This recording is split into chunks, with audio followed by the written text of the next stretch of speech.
So we're continuing the desensitizing lesson with Atlas of the rope. So again, I'm just dragging the rope, having him follow it. I want him to touch it and follow it. And then when he does that, I'm going to reinforce. So I'm going to kind of mix up like offering it to him as a target and reinforcing that, and then have him just follow it.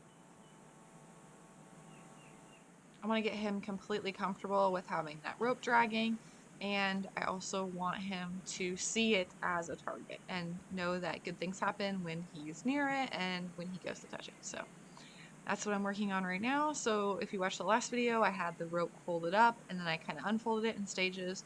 And now this rope is folded up because it's longer than the rope I was using last time, but I do have more of it dragging on the ground than I did last time. And we're just working through this a little bit. So drag it a little bit further. And I want him to get used to having that rope kind of like right under his head, right by his front feet. So that if I was leading him with the halter and lead rope and the rope were to like fall on the ground or something and it were to drag, that he wouldn't be terrified.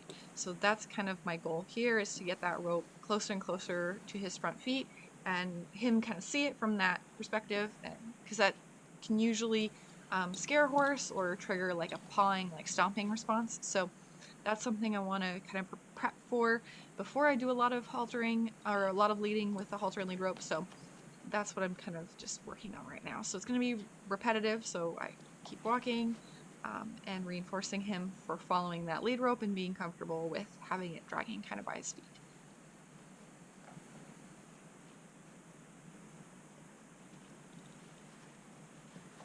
That looks really good. He's really willing to come up to the rope. So that's pretty nice. I also want to make sure that I give him enough space too, because I don't want to trigger like him, like stomping or trying to step on the rope or running away from the rope or anything like that. Like I like that he sees it and he wants to go to the ground and touch it. That's perfect. So I do want to keep enough space between him and I so that if that were to happen, he's not going to accidentally hit me. So that's another thing to think about. This looks great. We're kind of just do it on the other side here, same kind of thing. Just going a few steps and making sure he's cool with that. And I like how I left the rope there to get more food and he's targeting it. So that's perfect. So I'm right out of frame here. So I'm just going to reinforce him for targeting that rope. This looks perfect. This one's a little bit longer rope. It's all coiled up, so it might look a little bit scarier. It's also black, so that could also look, more like a snake or something scary. So this looks really, really nice. I went to go get his start button target, so that's what we're going to do next, is just kind of expand on that a little bit. So all of these lessons are just building on each other to make sure he's nice and comfortable with ropes.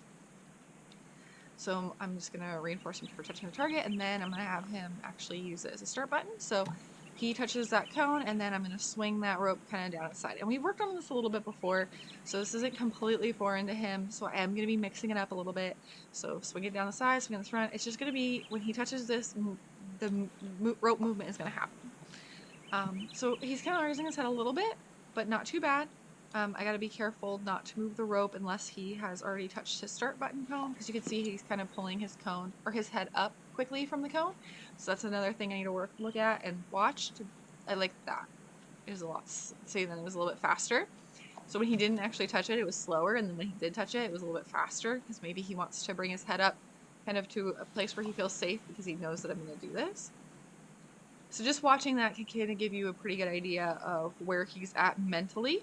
So again, a little bit quick, but doable. Like I pay attention to it, but there's not a whole lot I could do. I could go back a little bit and maybe move the rope a little bit slower, but it's not quite that bad, I don't think. That time he was a little scared. It went kind of the other way. He wasn't really expecting that. That's all right. I'm just gonna kind of work on that a little bit. So kind of do that same kind of motion again and reinforce that. And again, I'm clicking as that rope is moving. So while I'm moving the rope, I'm clicking, stopping the rope movement, and then feeding. Sometimes you can hear me click and sometimes you can't in the video. But every time that rope's moving, I'm clicking, pausing, and then feeding. And right now I am just using Timothy hay pellets. I put them in a pitcher and then I put a little bit of water in them, and then I pour the water out and I let them expand a little bit, and then that's what I'm using to reinforce him. Same kind of thing, just moving the rope a little bit more. I don't plan on using like that quick of a motion, like if I'm leading him or anything like that, but if he were tied and he were to pull back and the rope could like slide out from like a tie ring or from the panel or whatever, or if he were to pull away, it would kind of look like it was chasing him, or if he were to run away and the rope was still attached to him, it might look scary. So I'm just trying to get as close to that as possible. So it has to be somewhat high energy so that I can kind of work through that. And that's not where we started. Remember in the other videos, we started at much lower energy and then built up to this with that longer rope and that higher energy. So this is not a starting place, this is later on. So this looks pretty good. I'm just going to kind of drag the rope around him.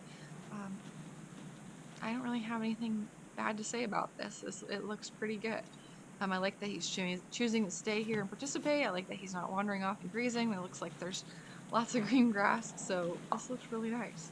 So I'm just kind of going all the way around him here. And that looks really good. I kind of just dropped my rope off the camera here. But I want to get him used to like things going behind him. At this point, I'm still staying at a safe distance behind him. But I do want him to get used to having that rope drag around behind him. And he has had some work with this, like the rope kind of swinging around his legs and touching him there and kind of wrapping around there. So that's definitely something I would work on first, but I kind of keep a pretty good distance to begin with. And now I'm going to have him walk. My goal here is to now have him walk while the rope drags along beside next to him. So I kind of need to stretch out my rope a little bit here. But I'm just reinforcing those first few steps here. And now we'll kind of get in position. This is what I'm looking for. So I have my handheld target. So it's just a dressage whip, and I have a little bit of like vet wrap on the end that he's already trained to follow. And now I've got my rope kind of extended out. So it's like all the way past his tail.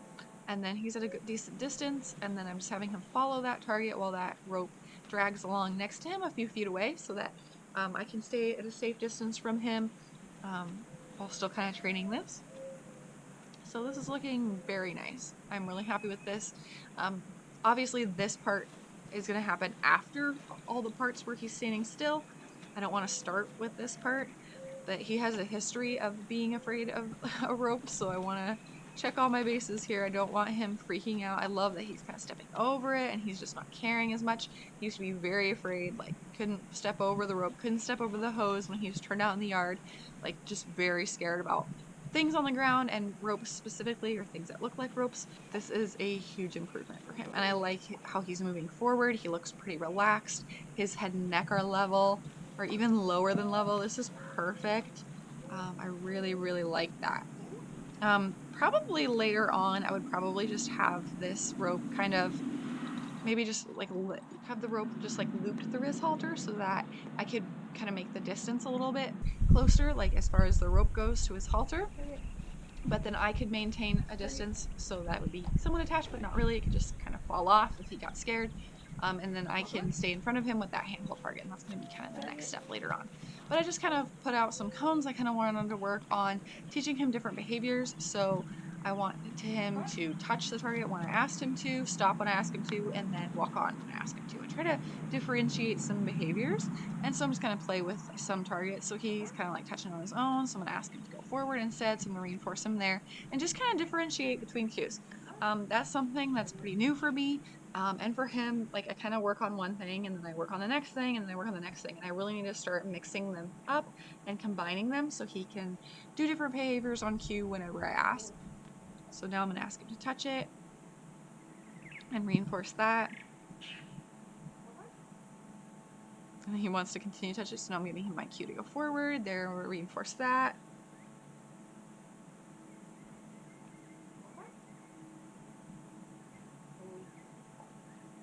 And then I'll ask him to halt. That's great. He didn't immediately go to touch the cone.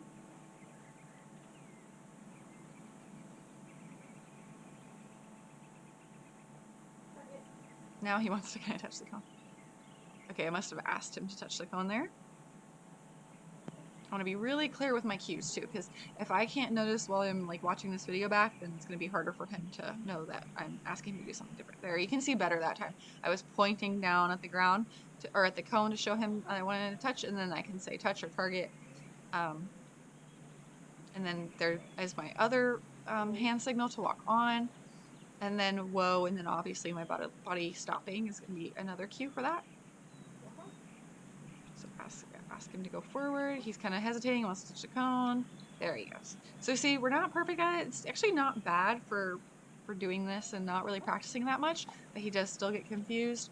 So this looks pretty good. I just got to be more thoughtful about doing this and adding this in.